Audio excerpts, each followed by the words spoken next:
What's up, Magical Misfits? Drew here, and today I want to discuss baneful magic. So, first and foremost, as always, this is my video, so it's my thoughts, my feelings, my experiences, what have you. And I never expect anyone else to substitute mine for their own. So, do with this what you will. I'm just sort of sharing what's been going through my mind the past couple months. Secondly, I want to establish what I mean when I say baneful magic. But before that, I just want to clarify that I do not now, nor have I ever had any moral objections to baneful magic. I'll get into that probably more later, but what I mean by baneful magic is anytime someone sits down with the specific intent of working magic to cause harm to another. Having said that, I feel like there are degrees of baneful magic and there are definitely gray areas. We have an expression in the United States, and perhaps it's elsewhere as well. I don't know where it originated from, whatever. I grew up hearing this expression, that's all I know. And that is that the road to hell is paved with good intentions. And I feel like that applies very nicely to magic. Basically, we can set out with the best intention and have no desire to harm anyone and only bring about good things, but it could all fall to pieces. I mean, this happens all the time in everyday life. We might set out really good intentions, make something good happen, be helpful, what have you. And because we can only control ourselves and we have no control over all of the many outside factors in any given situation, the whole thing could totally blow up in our face. This is true, of course, of magic. So, is it baneful magic if someone is harmed? If when I do a spell, someone is harmed by that spell, is that baneful magic? Regardless of my intent. This could be argued. And again, for me, this is a gray area. But when I'm thinking about the term baneful magic, I am thinking about someone setting out with intent to cause harm. Even under that definition, I still think there are gray areas because there are degrees. There are degrees of baneful magic. There's the fire and brimstone, I'm going to ruin your life, baneful magic. And there is a much more gentle and anything in between. I think that there is no specific set of ingredients or sort of ritualistic procedure that needs to be followed for baneful magic. Like, there's not a formula for it. Personally, I think that any form of magic could be turned to baneful magic. So that's love magic, prosperity magic, like anything you could think of could be twisted into baneful magic. I could intentionally work a spell with all the bits and pieces and bells and whistles that are typically associated with a prosperity spell for the purpose of working with prosperity. Well, for the purpose of working against prosperity, right? Love. I could gather up all the ingredients for good love spell and use it to break love. There is nothing that I could work magic on for a beautiful, lovely, positive, healing, happiness, what have you, that could not be twisted and turned baneful and nasty. I also think that there are times, this was the slippery slope for me. There are times when there are workings that are done for protection, for self-preservation, that could be harmful to other people, even if my intention is not to harm them. Intent is very important in magic, but there are a lot of other factors that come into play. There really are. When I first started my practicing magic, if you would have talked to me about this topic, I'd been like, nope, mm-mm. And again, there was no moral, like, I don't have this good versus evil, black and white sort of mentality when it comes to this sort of thing. When it comes to anything, really. It wouldn't have been, no, that's wrong, you can't do that. Not at all. It was more, who am I? Who am I to decide that someone needs to be cursed or hurt in some way? I'll leave that to spirit and I'll just sit back. And on one hand, that's a lovely attitude, but on another hand, it's actually kind of a cop-out in my mind at this point today. It's like, yeah, that's really easy for you to just be like, oh, I'm not getting involved. I take that down to a mundane level. in the real world, I had the same attitude. Like if you called me for jury duty, I'd been like, it's not my place to decide if somebody should live or die or go to jail forever. Like I don't want to be involved. Like I don't feel that I'm qualified to make these decisions. And like that's not a great attitude to have in my mind. It's really not. It's a bit of it's easy. It's easy to be like, no, I don't want to be involved. Y'all decide. I'll just sit back here. I'm not really comfortable with that attitude anymore. So I think that's part of the progression with my feelings on the topic of baneful magic, but there's a lot more to it. Again, I don't have that sort of morality. I wasn't raised with a real strong sense of right and wrong in that way, religiously speaking. And when I came into my path, because it is so mystical and shamanic in nature, researching that sort of path, there is no, on that kind of path, if you are a healer, you can also bring the world down around your ankles. Like that's just who you are, right? And there's no judgment about that. It's like they go hand in hand, healing and harming.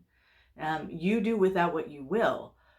They just are. You know what I mean? Like that it's not a good and evil thing, right? So for me, that only reinforced this idea that baneful magic, what have you, isn't necessarily wrong or bad. It is what it is, and you do with it what you will. Like you have that capacity to cause harm, and that's on you, and you decide what you do with that. But I still was in this attitude of, it's not really my place.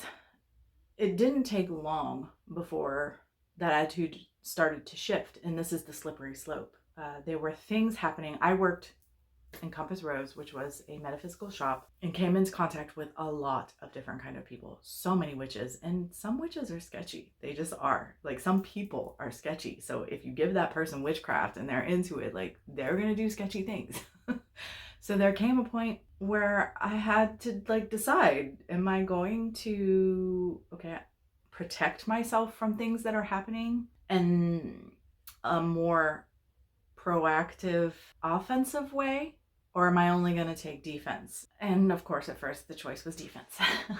But there came a point where that's not really again, you're working in this environment, you would take steps on a daily basis to protect yourself. But working in that kind of environment, you might find that you annoyed someone, that you offended them, that you upset them, whether you meant to or not, just because you don't agree with the way they think, or you don't want to be their best friend, or whatever. There's so many different things that can happen in a situation like that. And so I found myself needing to take a further step. And for me, that further step was just return to sender. My intention was not, I don't want to harm you. I just want to give you what you've given me, and you take responsibility for that. And that was sort of my attitude. But like that was, I'm walking one step forward toward this line of baneful magic, which I would not in a million years tell you that that's a hard line. For me, that I do not see that as a hard line at all, for some of the reasons that I've already mentioned. Maybe my car is really bad off and I need a new car, and I'm just not in a position to do that. And I go out and I get into a wreck. Someone hits me and totals my car, and I'm put in a position where I'm better than I was in the end, ultimately. But that person, now, let's pretend no one was injured, that person's insurance has skyrocketed. They are not in a better position. Like they were harmed. If I did a working and it wasn't, I need a new car. Help me however you can. I need this car to go, and I need something else, and I don't know how to make that happen.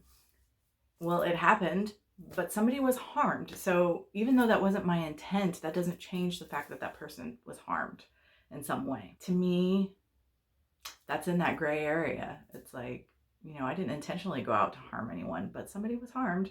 The point that I'm making from my perspective is that I do feel like there is a difference between sitting down and deciding you are going to hurt somebody with magic and doing a working that inadvertently ends up hurting someone in some way. I definitely feel like there's a difference between those two things, absolutely. But the difference basically is the intent. It's not the result.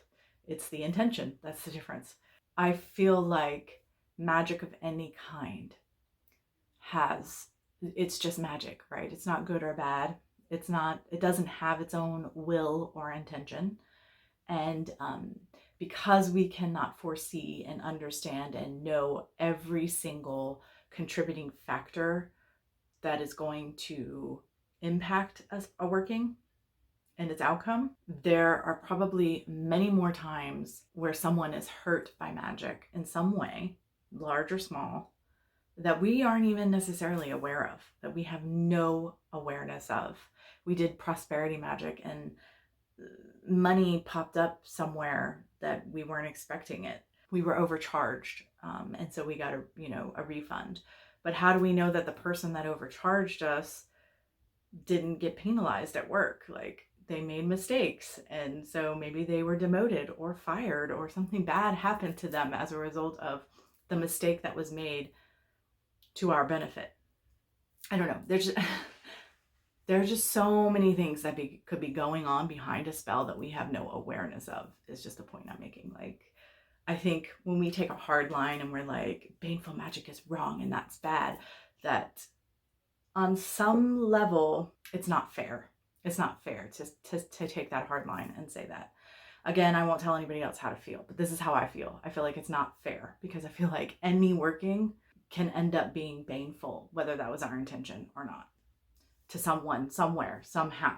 This is why it's important to take magic seriously. It's not a toy, right? It's not a game. If you believe that magic works and that you can affect change in the world through intention, energy, will, all of that, then it's important to take responsibility and to understand that we are not all powerful or all knowing, and we can cause harm whether we intend to or not. This isn't exactly what I wanted this video to be. It's just kind of where my mind has gone with it. But really what I want to discuss in this video is sort of my evolution on the topic. Like I said, I started with this idea that, no, it's not my place. And then I sort of slid into this, well, if you're coming at me, I gotta do what I gotta do to protect myself and those I love. And so, began with the return to senders, bindings, releasings, banishings. These can also be baneful in my mind. As I said, anything can be, really. And I did not think that way originally. My thoughts on this topic have evolved over many years of seeing magic, and from my own, my husband's, and many other witches, or even just watching the sort of novice and what they're doing. Like, many years of having contact with lots of people practicing magic and sort of seeing what that looks like have brought me to this place. And, another 10 years time, I may feel differently about it than I do right now. But specifically over the past, I'd say 4 years, my thinking on this has changed a lot. I was still in that place of, it's not really my place to do that, but, I will do a return to sender or a banishing or whatever I got to do to protect myself and my loved ones. And then I started having situations in my life where I could see, okay, I'm not ready to curse this person or these people, but I could see how I could get there. I could see how this is getting to the point where I'm at my wit's end and I feel like I have no other recourse but to do something nasty to you to get you to leave me alone, because, the protections aren't working, not well enough. The bindings, the vanishings, none of that is working well enough because you're still coming at me. This is still a problem. So, like, I could see myself walking closer to that very blurry line, which I didn't see as a blurry line at the time. I saw it as a pretty hard line of, baneful magic. Do I use baneful magic? And I walked right up to what I envisioned as that hard line a few years ago, and have stood there. Now, as many of you will know, if you watch my channel, in the basically all through at least all of 2019, but I didn't become fully aware until the fall. In the fall of 2019, Aset made it very clear to me that she was here and that we were to work together and have a relationship that I've never had with deity before. And as a result, of course, I have tried to have a deeply personal relationship with her, but I've also wanted to research her and the culture and the history of the place and the peoples from which she came. And so I've been learning about Heka and Kemeticism. And it wasn't an aha moment. When I had the aha moment, that's when this fell into place for me. But in ancient Egypt, a magician, a practitioner of magic, would work whatever magic they felt was warranted in whatever situation, and there was no moral judgment about that. So if that magician was in love with this other person and they were married, they could do spells to break that marriage up all day long, and that wasn't wrong. That there was no moral judgment placed on magic of any kind. It just, you did what you did. Like, it's just magic. Use it how you will. At least at this point, that's my understanding of it. And again, it wasn't like, okay. That didn't happen.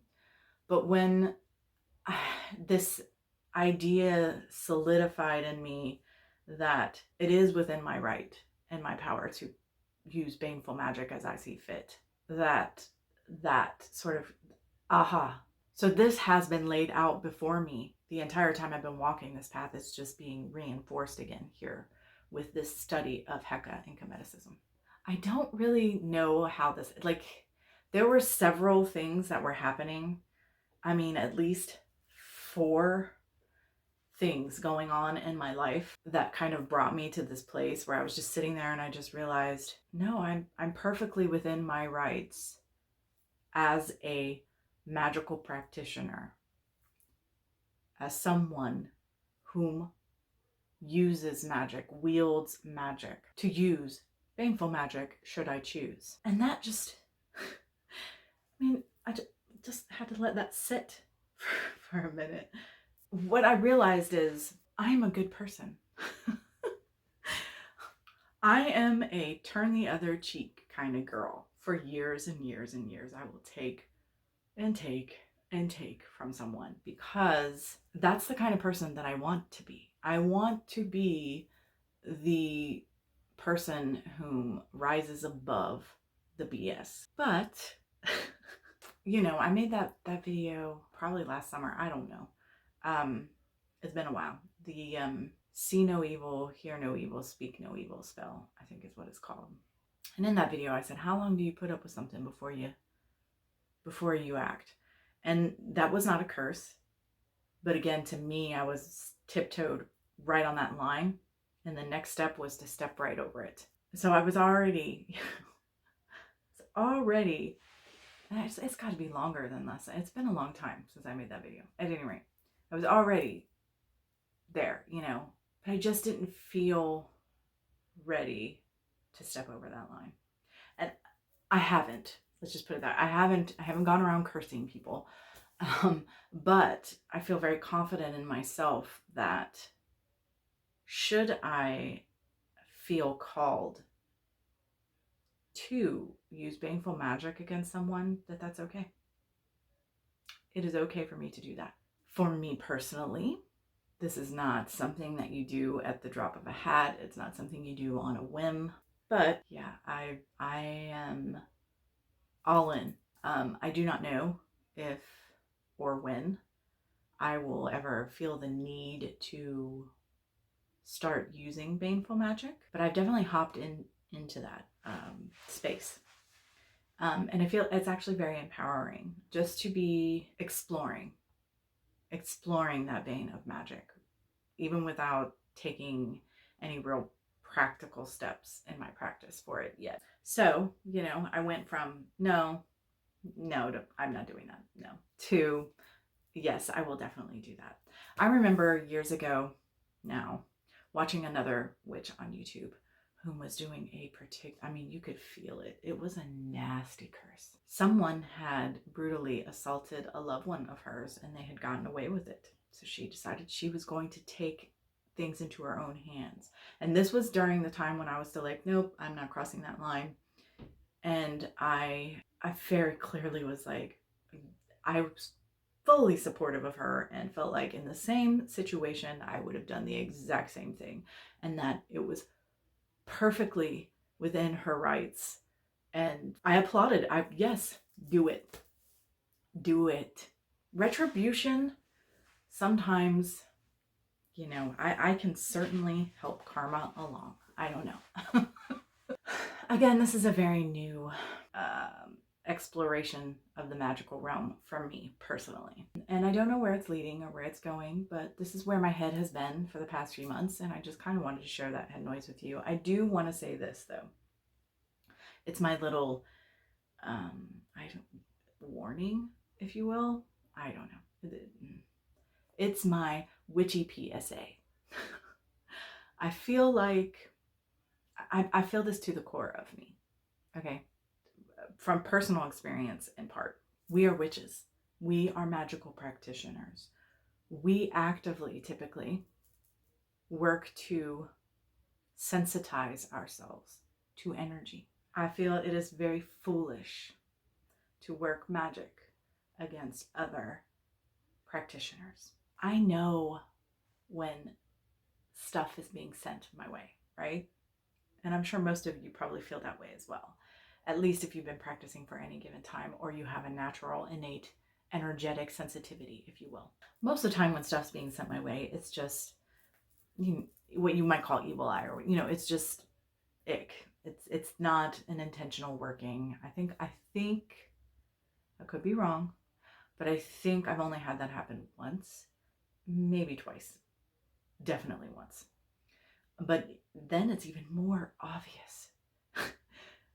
Something is happening, and all you have to do is sit down and tune in for a second, and you can typically figure out where that's coming from, especially if there's been some real world situations going on that would lead you to think of certain, the guy at work who's been being a dick lately. You both are witches and you know that. Like, that might be the first person you think of.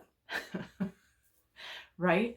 There's that. But then even if for some reason, maybe they're really good and they've set up some subterfuge and made it a little difficult for you to follow that energetic link, right? There are so many tools at our disposal, not to mention witches usually have other witchy friends. So we could sit down with whatever divinatory tool, or we could ask a friend to do so, or we could have the friend have it. I mean, it's just not a good idea to use baneful magic to work against witches or magical practitioners. I know not everyone who practices magic identifies as witch. If you're going to run around playing with baneful magic, you probably want to use it on people who don't also practice. That's all I'm going to say. Because I genuinely, it doesn't end well. And it's either going to come back to you really badly, or you're going to get into some stupid witch war and it's going to be going back and forth. But like I said, witches have friends. So, someone comes after me, it gets bad enough. Like, you come after me, you're coming after me and my husband. That's all there is to it. And if you come after my husband, you're coming after my husband and me, right? We're a pair. But then I have other friends. So like, they're going to hop on board. And I'm sure this is true of all of you as well. I mean, I know not all witches have witchy friends, but even if you have a Facebook group or, something you're a part of where you're coming into contact regularly with other witches, we will more than likely be happy to jump in on your behalf and help you out. Like, that's just how it goes, right? So I am not going to run around cursing other witches and using baneful magic against other practitioners of magic. I feel like that is a horrible idea. I would have to sit down for a very long time and get really clever with it. I mean, I would have to really, really, really, really, really want to cause this person harm in order to move forward with that, because again, I feel like it's stupid. It's stupid. Don't work against other practitioners unless maybe you know for a fact that you are way better at what you do than they are, or you're way better at covering your tracks, or you got more backup than they do, or something. Because it's not a game, it's not cute, and it could get real ugly real fast. Okay, I think I said everything I wanted to say about this. Like I said, it's evolving and we'll see where it goes, but for right now, I practice magic. I am a spell crafter. I can work whatever magic I want, whenever I want, for whatever purpose I want. And I think that that's actually the important part of this part of my journey. It's not so much that I need to run around cursing people as much as it is that I need to embrace all of magic and my authority over it, if you will. This is very comedic. This is very Hecka of me. But that's the place my journey is going. This is where Aset is leading me, into this place of dominion and authority over this sort of thing. So this is the noise that's been rattling around in my brain lately. This video is so long. Hopefully I can edit it down a little bit. I don't want to bore you guys to tears, but yeah, I genuinely am curious to know, what do you think about baneful magic? You know, your thoughts, your experiences, your feelings about. I think I will revisit this topic again. I don't know when, but just, you know, again, this is all sort of percolating in my brain. It's kind of new, this idea. It's very empowering though. So yeah, I am stepping into a new version of the magician. Please do, if you have time and you care to, share with me your thoughts on the topic. Because again, no judgment. If you think it's morally wrong to use baneful magic intentionally, then, you know, that I get it. Like, your path is your own, but I'd like to hear about it. So, yeah, now that I've gabbed on forever about my thoughts on the topic, share with me yours, if you will. Okay, I will just keep going. So I'm gonna stop talking. As always, guys, thanks for listening. And until next time, much love and gratitude.